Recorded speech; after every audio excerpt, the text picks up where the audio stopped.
여기 사과나무 밑에서 책을 읽는 한 남자가 있습니다. 떨어지는 사과를 보자 무언가 생각하기 시작하는데요. 어디서 많이 들어본 얘기죠? 바로 만류인력의 법칙으로 유명한 아이작 뉴턴입니다. 뉴턴은 광학, 반사마원경의 발명, 미분 적분의 개선법 등 근대 과학의 발전에 눈부신 업적을 남겼는데요. 오늘 이 시간에는 영국의 물리학자이자 천문학자, 수학자로 근대 과학의 아버지라 불리는 아이작 뉴턴에 대해서 알아보겠습니다. 1642년 12월 25일 성탄절, 영국 동부 링커셔의 울즈소프라는 마을에서 세상에 태어나 처음으로 우는 아기 울음소리가 울려 퍼졌습니다. 그의 아버지는 3달 전 폐렴으로 사망했고 태어난 아기는 조산하였습니다. 그럼에도 불구하고 그의 어머니 한나 아시코프는 갓 태어난 아기에게 그의 아버지 목까지 살기를 바라며 아버지와 똑같은 아이작 뉴턴으로 이름을 짓습니다. 이 아이가 바로 아르키메데스, 가우스와 함께 세계 3대 수학자 중 하나인 아이작 뉴턴입니다. 뉴턴의 집안은 대대로 농사일을 하며 살아왔는데 집안에 농사일을 할 남자가 없자 생활은 점점 힘들어졌습니다. 이에 뉴턴의 엄마는 뉴턴이 3살일 때 바나바스 스미스와 재혼을 합니다. 목사인 그는 옥스퍼드 대학교에서 석사학위를 받았을 뿐만 아니라 땅도 많은 부자였지만 결국 뉴턴은 외가에 맡겨지게 되었는데요. 그는 엄마를 그리워하며 매일 슬퍼했으며 의붓 아버지에게 적대감을 보이기까지 했습니다. 뉴턴은 학교 공부에는 관심이 없고 혼자 무언가를 만드는 것을 좋아했습니다. 뉴턴의 머릿속은 늘 공부보다 다른 생각들로 가득 차 있었는데 어린 나이임에도 다양한 발명을 하게 됩니다. 그는 태양의 그림자를 추적하여 매우 정확한 해시계를 만들었는데 당시 뉴턴이 살던 마을에는 시계가 없었기 때문에 마을 사람들은 그를 시간을 알려주는 시간 관리자로 임명할 정도였습니다. 또한 정교한 연을 손수 만들어서 날리기를 좋아했는데 어느 날 밤 연의 등불을 여러 개 달아서 날리는 바람에 마을에 한바탕 난리가 벌어지기도 했습니다. 1653년 뉴턴이 11살이 되었을 때 놀라운 소식이 들렸습니다. 의붓 아버지인 바나바스 스미스가 죽자 그의 어머니가 다시 돌아온 것이었습니다. 그리고 성이 다른 3명의 동생들과 같이 살게 되었는데요.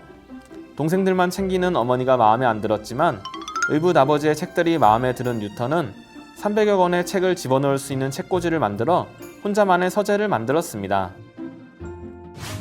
1655년 초등학교를 졸업한 뉴턴은 울즈소프에서 약 10km 떨어진 그랜섬이라는 작은 도시에 있는 킹스스쿨에 입학하게 되었습니다. 약재상을 하던 클라크 신의 집에서 하숙하던 뉴턴은 여전히 학교 공부에는 관심이 없었습니다.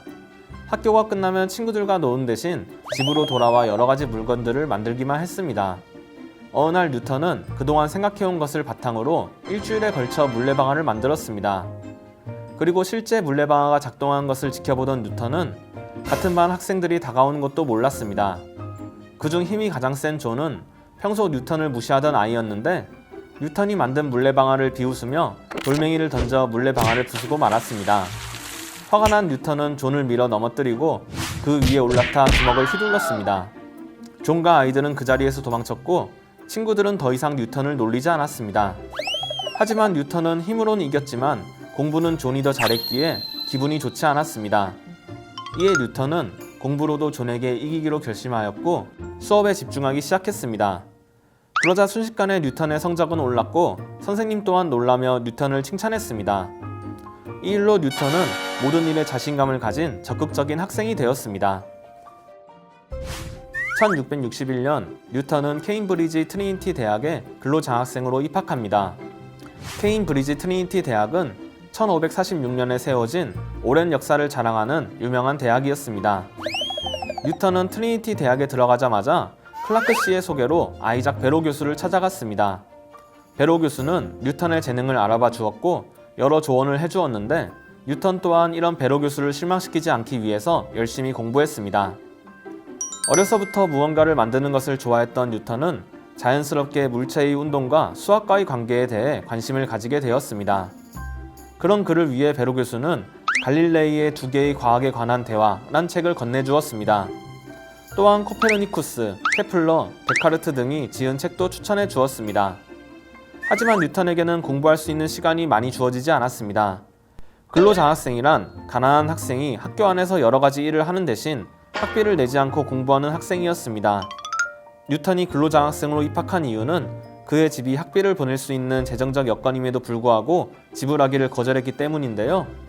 비록 힘든 생활이었지만 뉴턴은 심부름, 식사, 설거지, 청소, 구두 닦기를 하면서도 공부를 할 수 있다는 점에 행복해했습니다. 뉴턴은 트리니티 대학을 다니며 앞선 과학자들과 철학자들의 업적을 공부했습니다.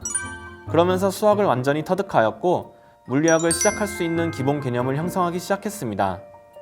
하지만 뉴턴은 자신이 흥미를 가진 분야만 찾아서 공부했기 때문에 학교 성적은 별로 좋지 않았습니다.